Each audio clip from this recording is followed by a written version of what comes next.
back-to-back win, papanawat may matinding linaw na sagot patungkol sa susunod na Miss Grand Philippines. Let's take a look. Macaulay the PH, your pageant lover channel. Mag-subscribe ka na!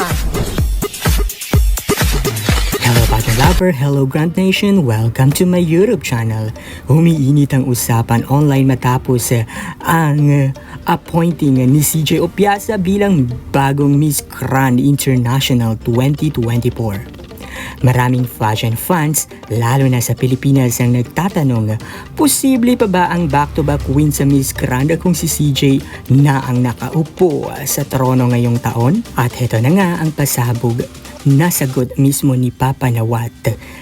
Sabi niya yes, posible pa rin ang back-to-back victory para sa Pilipinas sa MGI 2025. Nilinaw niyang hindi hadlang ang pagkakapanalo at pagkakatalaga ni CJ Opiasa. Ang mahalaga raw ay kung karapat-dapat ang susunod na kandidata ng Pilipinas, dapat ready, pasok sa criteria at stand out. Kung ganun, walang dahilan para hindi siya muling ipanalo. Siniguro rin ni Papa Nawat na alagaan nila si CJ Opiasa sa buong reign niya bilang Miss Grand International.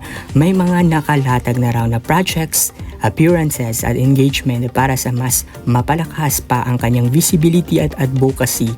In short, CJ is in good hands. Kaya para sa mga nagdududa o nagsasabing imposible na ang back-to-back, think twice. Ayon mismo sa founder ng Miss Grand, posible ito basta deserving. Kaya as early as now, maraming pageant fans ang umaasang mapili ang isa namang strong, fierce at world-class Pinay para sa 2025. Ang laban ng Pilipinas ay hindi nagtatapos kay CJ dahil kung may ipapadala tayong matatag, may chance ulit tayong iuwi ang Golden Crown. 2 years in a row.